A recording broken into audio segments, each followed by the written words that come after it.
प्रिय उज्जवल रमण सिंह सांसद एवं अध्यक्ष मोतीलाल मेमोरियल सोसाइटी, श्री ब्रजलाल जी सांसद, श्रीमती सुषमा खरकवाल महापौर, श्री आनंद द्विवेदी, श्री राजेश सिंह, श्री जे.एन. मिश्र, डॉक्टर महेंद्र सिंह, श्री मुकेश शर्मा, श्री रामचंद्र जी प्रधान, Shri Yogesh Shukla, Shri O P. Srivastava, Shri Pranav Kumar, chief post master general doctor Anand Kumar Singh, director डाक सेवाएं, और श्रीमान दिवाकर जी त्रिपाठी। देवियों व सज्जनों, हम सभी जानते हैं कि उत्तर प्रदेश भारत की राजनीति का एक प्रमुख केंद्र है। कहते हैं दिल्ली का रास्ता उत्तर प्रदेश से जाता है। कहते हैं, और यही वह भूमि है जिसने देश को उसका पहला प्रधानमंत्री दिया था, और यही वह धरती है जहां से पहली महिला मुख्यमंत्री भी चुनी गई थी। साथियों, यह राज्य भारत की राजनीति की दिशा तय करता है, और यहाँ के लोगों ने, यहाँ जन्मे आंदोलनों ने और नेताओं ने न केवल राज्य को बल्कि पूरे देश को एक नई दिशा दी है। जब भी हम उत्तर प्रदेश के गौरवशाली अतीत की चर्चा करते हैं तो चंद्रभान गुप्ता जी का नाम स्वाभाविक रूप से बहुत ही प्रमुखता के साथ सामने आता है। साथियों, आज का यह अवसर मैं मानता हूं केवल एक डाक टिकट के विमोचन का कार्यक्रम नहीं है, बल्कि यह देश के और उत्तर प्रदेश के एक ऐसे राजनेता को सच्ची श्रद्धांजलि है जिसने अपने जीवन को राजनीति के उच्चतम आदर्शों के लिए समर्पित कर दिया। आज उनके सम्मान में जारी यह टिकट आने वाली पीढ़ियों को भी यही संदेश देगा, ऐसा मेरा विश्वास है। आज जब हम डाक टिकट जारी किए हैं तो यह केवल चंद्रभान गुप्ता जी के नाम का ही सम्मान नहीं है, यह उनके उच्च जीवन मूल्यों का भी सम्मान है। यह एक संदेश है कि भारत की राजनीति में सेवा, सादगी और ईमानदारी का महत्व रहा है और आगे भी इसका महत्व रहेगा ही।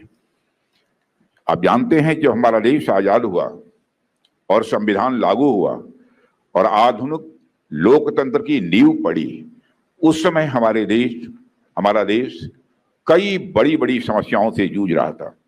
उस समय शासन और प्रशासन की चुनौतियां और जिम्मेदारियां भी बहुत बड़ी थी। उस समय के नेताओं ने न सिर्फ शासन चलाया बल्कि शासन व्यवस्था को व्यवस्थित और स्थापित भी उन्हें करना था। उनके समक्ष एक बहुत बड़ी जिम्मेदारी थी। ऐसे चुनौतीपूर्ण समय में चंद्रभान जी गुप्ता ने उत्तर प्रदेश के पहले दो मुख्यमंत्रियों पंडित गोविंद वल्लभ जी पंत और डॉक्टर संपूर्णानंद जी के कैबिनेट में उन्होंने कार्य किया। वे स्वयं भी 4 बार मुख्यमंत्री रहे।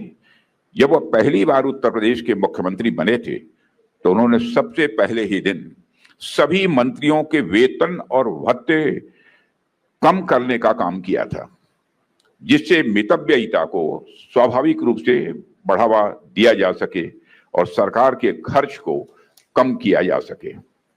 यह कोई छोटी बात नहीं थी, किसी मुख्यमंत्री का छोटा कदम नहीं था, लेकिन उसे उन्होंने प्रभावी तरीके से लागू कराया।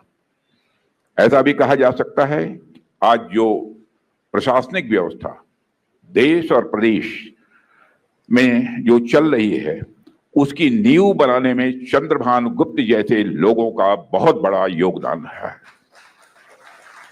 उन्होंने प्रशासन और राजनीति में सेवा की भावना की एक परंपरा डाली है और जनता के हितों को सबसे ऊपर रखने का मंत्र भी राजनीतिक क्षेत्र में काम करने वाले लोगों के लिए उन्होंने दिया है।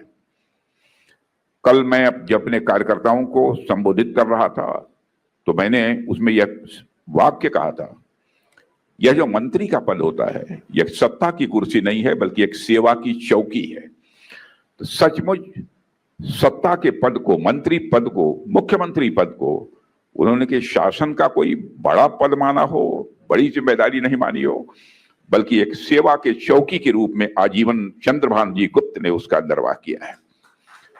देवियों और सज्जनों, चंद्रभान गुप्त जी उत्तर प्रदेश जैसे बड़े राज्य के मुख्यमंत्री बने, लेकिन उनका दृष्टिकोण और उनका एजेंडा कभी क्षेत्रीय स्तर का नहीं रहा, हमेशा वह राष्ट्रवादी रहा है। क्योंकि चंद्रभान गुप्त जी स्वतंत्रता संग्राम की अग्नि परीक्षा से निकले हुए राजनेताओं में से एक थे। उन्होंने आजादी के आंदोलन में भी सक्रिय रूप से अपनी भूमिका निभाई थी। साथियों, वह उन लोगों में थे जिन्होंने अंग्रेजों की गुलामी की बेड़ियों को तोड़ने का सपना देखा था और उसके लिए संघर्ष भी किया था। 17 वर्ष की उम्र में चंद्रभान जी स्वतंत्रता आंदोलन में भाग लेने के लिए उतर आए थे। उन्होंने रोलेट एक्ट के खिलाफ प्रदर्शन में भी हिस्सा लिया था। चंद्रभान जी साइमन कमीशन के विरोध में भी खड़े हुए थे। वह स्वतंत्रता आंदोलन में अनेकों बार जेल भी गए थे। वह पंडित मदन मोहन मालवीय जी के साथ भी जेल में रहे थे। उन्होंने समाज में चेतना जगाने और अंग्रेजी हुकूमत को समाप्त करने के लिए अपने जीवन को समर्पित किया था।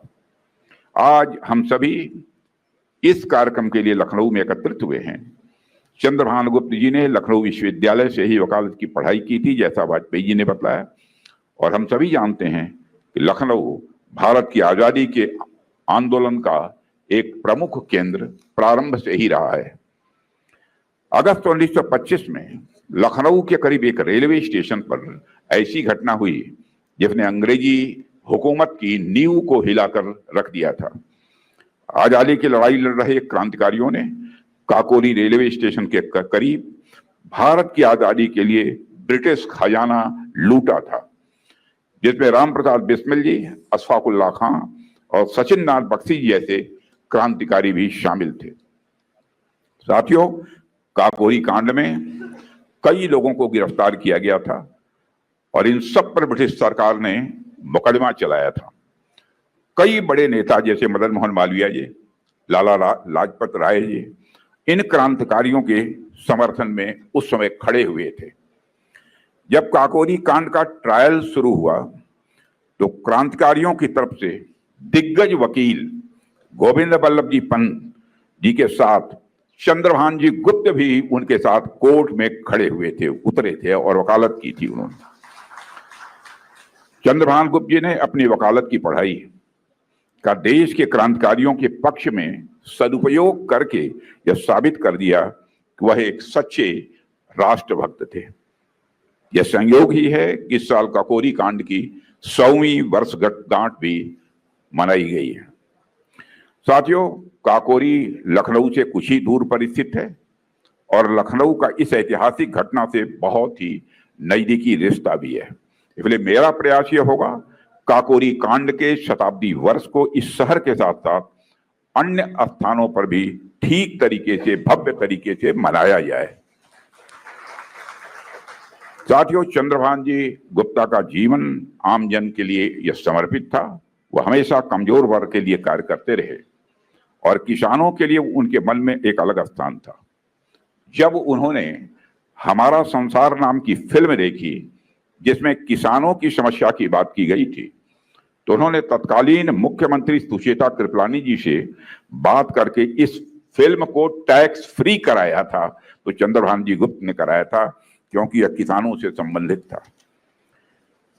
गुप्ता जी ने सार्वजनिक जीवन में भी ईमानदारी से काम किया, हमेशा इंटीग्रिटी के साथ काम किया और 1960 में जब उनसे पूछा गया कि किसे मुख्यमंत्री बनाया जाए तो उन्होंने कई लोगों के नाम का प्रस्ताव नेतृत्व के समक्ष प्रस्तुत किया, लेकिन अपना नाम भी उन्होंने प्रस्तावित नहीं किया। यह राजनीतिक क्षेत्र में काम करने वालों की यह मर्यादा होती है।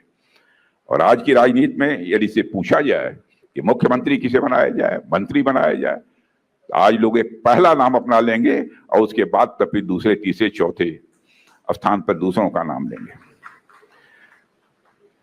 ये आजकल को हालत ऐसी है कि लोग कुर्सी पाने के लिए सारी मर्यादाओं का भी अतिक्रमण करने में रंच मात्र भी संकोच नहीं करते। साथियों, चंद्रभान जी पंडित नेहरू जी की आर्थिक नीतियों से ज्यादा सहमत नहीं थे, इसलिए उन्होंने पंडित नेहरू जी को लेकर, उनकी नीतियों को लेकर कई बार अपनी प्रतिक्रिया भी व्यक्त की। कामराज प्लान से भी चंद्रभान जी बहुत सहमत नहीं थे, लेकिन चंद्रभान जी गुप्त ने कामराज प्लान के लिए उत्तर प्रदेश के मुख्यमंत्री के तौर पर इस्तीफा दे दिया था। आप कल्पना कीजिए कैसे चुने हुए एक नेता को कुछ लोगों की नापसंदगी की वजह से पद से हटना पड़ा था। साथियों, चंद्रभान जी के पास बहुत लंबे समय तक सत्ता नहीं रही है, लेकिन जितने भी कम समय के लिए वह सत्ता में रहे, उन्होंने जन कल्याण के कार्यों को अपने कामकाज में बराबर प्राथमिकता दी है। वह हमेशा अपनी राजनैतिक सुचिता के लिए जाने जाएंगे। साथियों, चंद्रभान जी ने आजीवन विवाह नहीं किया था, अपना पूरा जीवन ही वह समाज के लिए उन्होंने समर्पित कर दिया था। उनका मानना था कि जनता ही मेरा परिवार है और जनता की सेवा ही यह हमारा धर्म है। साथियों, उन्होंने इस प्रकार स्वयं से ऊपर बराबर देश को रखा है, समाज को रखा है। उनके विरोधियों ने उन पर कई बार सवाल उठाने की कोशिश की, लेकिन उन पर कोई आरोप लाख कोशिशों के बावजूद वह नहीं लगा पाए। जब उनका निधन हुआ तब उनके अकाउंट में मात्र 10,000 रुपए थे। साथियों, चंद्रभान गुप्त जी एक नेता से ज्यादा जन सेवक थे। वह केवल कई बार के उत्तर प्रदेश के मुख्यमंत्री नहीं थे, बल्कि वे उस उच्च परंपरा के व्यक्ति थे जिनकी गिनती भारतीय स्वतंत्रता संग्राम से निकले हुए नेताओं में थी। वह परंपरा जिसमें सत्ता का अर्थ व्यक्तिगत स्वार्थ साधन नहीं होता है, बल्कि जनता के विश्वास को बनाकर रखते हुए देश के विकास के लिए कार्य करना होता है। साथियों, चंद्रभान जी गुप्त से जुड़ा एक और किस्सा मैं आप सबके बीच यहां रखना चाहता हूं, जिससे हमें चंद्रभान जी गुप्त की व्यक्तित्व की उदारता का पता स्वाभाविक रूप से चलता है। जब वो उत्तर प्रदेश के मुख्यमंत्री थे तो लगभग 10,000 लोग उनके खिलाफ प्रदर्शन कर रहे थे। इन प्रदर्शनकारियों में चंद्रशेखर जी भी शामिल थे, जो कि भारत के पूर्व प्रधानमंत्री रहे। इन सभी लोगों के पास खाने पीने का इंतजाम नहीं था। चंद्रभान गुप्त जी को पता था कि वे सभी लोग भूखे हैं, तो तुरंत चंद्रभान जी गुप्ता ने सारे प्रदर्शनकारियों के लिए भोजन की व्यवस्था कराई थी, पूड़ी और साग सब्जी बनाई थी। माने स्वस्थ लोकतांत्रिक व्यवस्था में विपक्ष के प्रति भी जो सम्मान होना चाहिए, आजीवन अपने राजनीतिक जीवन में उसका निर्वहन उन्होंने किया था। तो चंद्रभान जी गुप्त का जीवन हमें बताता है कि सत्ता का अर्थ केवल पद या अधिकार नहीं होता है, बल्कि जिम्मेदारी, त्याग और जनता के हितों की रक्षा करना होता है। उनके जीवन से हमें यह भी संदेश मिलता है कि राजनीति में मतभेद भले ही हों, लेकिन मनभेद नहीं होना चाहिए, वैमनस्य नहीं होना चाहिए। यह संदेश भी स्पष्ट रूप से हमें मिलता है।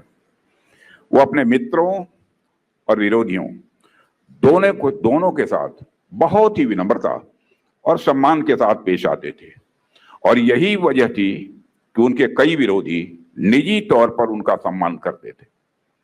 उनकी जीवन शैली बेहद सरल थी। उन्होंने राजनीति को कभी भी व्यवसाय नहीं बनाया, बल्कि एक सेवा का माध्यम बनाया। यही कारण था कि उत्तर प्रदेश की जनता के बीच वह अत्यंत लोकप्रिय सदैव बने रहे। उनकी सामाजिक कल्याण में भी गहरी दिलचस्पी थी। उन्होंने लखनऊ में होम्योपैथिक अस्पताल, बच्चों के लिए संग्रहालय जैसी संस्थाओं की स्थापना में भी अपनी बहुत ही महत्वपूर्ण भूमिका का निर्वाह किया है। साथियों, मानते थे कि समाज तभी आगे बढ़ सकता है जब शिक्षा सब तक पहुंचे। उनका मानना था कि बच्चे में अच्छे संस्कार और अच्छे संस्कार के साथ साथ वैज्ञानिक दृष्टिकोण विकसित करना यह भविष्य की एक पक्की गारंटी है। इसलिए उन्होंने छात्रावास, बाल विद्यालय, पुस्तकालय जितना भी हो सकता था सत्ता में रहते हुए और सत्ता से बाहर रहते हुए उन्होंने बढ़ावा दिया।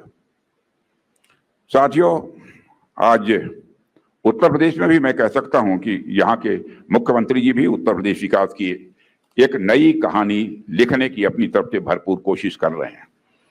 आज उत्तर प्रदेश में कानून का राज है, निवेश बढ़ रहा है, उद्योग धंधे फल फूल रहे हैं, बुनियादी ढांचे में ऐतिहासिक बदलाव हो रहे हैं। Expressway, airport, metro, medical college, ये सब विकास की नई तस्वीर आप सबको देखने को मिल रही होगी।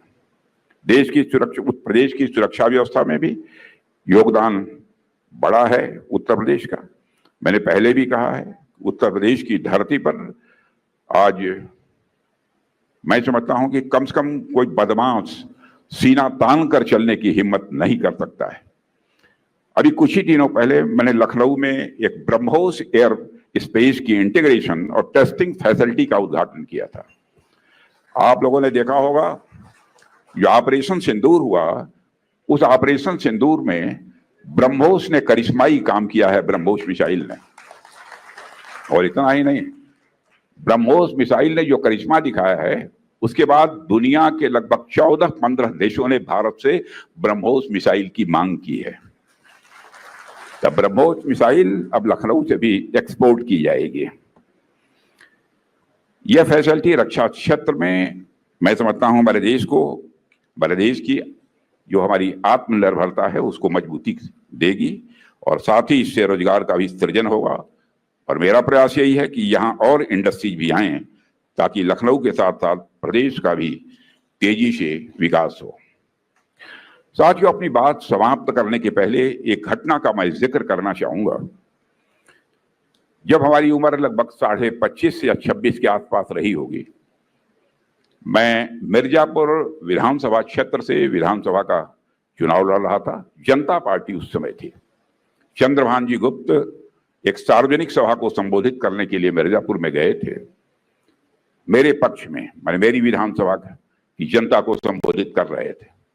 जनता को संबोधित करने के बाद उन्होंने मेरा हाथ पकड़कर अपनी गाड़ी में दाहिनी तरफ बैठा लिया, और दाहिनी तरफ बैठाकर धीरे से 5,000 रुपया निकालकर उन्होंने मुझे दिया। मैं उसे कभी भूल नहीं पाता। और मुझे याद है, जब चंद्रभान जी गुप्ता को विदा करने के बाद जो हमारा चुनावी कार्यालय था, तो वहां जब मैं गया तो हमारे एक कार्यकर्ता थे जो चुनावी सारी व्यवस्थाओं का संचालन कर रहे थे। मैंने उनको 5,000 रुपये जब दिए तो वह बिल्कुल गदगद हो गए। उन्होंने कहा, अब तो मेरा काम सब बन गया। अब उस समय 5,000 रुपये की क्या कीमत थी, इसका सहज ही आप अनुमान लगा सकते हैं। वह चंद्रभान जी गुप्त स्वतंत्रता संग्राम में उन्होंने एक साधारण कार्यकर्ता की तरह शुरुआत की, और अपने त्याग, प्रतिबद्धता और नेतृत्व से लाखों लोगों के दिलों में जगह बनाई है। उनका जीवन इस बात का उदाहरण है कि कैसे कोई व्यक्ति व्यक्तिगत महत्वाकांक्षा से ऊपर उठकर देश के लिए जीवन जी सकता है। मैं स्वर्गीय चंद्रभान जी गुप्त की स्मृति को यहाँ नमन करता हूँ, और मैं हमारे वाजपेयी जी और उज्जवल रमण सिंह दोनों के प्रति आभार व्यक्त करता हूँ। इस कार्यक्रम में मुझे उन्होंने आमंत्रित किया, और इस कार्यक्रम में आने का मुझे सौभाग्य प्राप्त हुआ है। आप सबको बहुत बहुत धन्यवाद।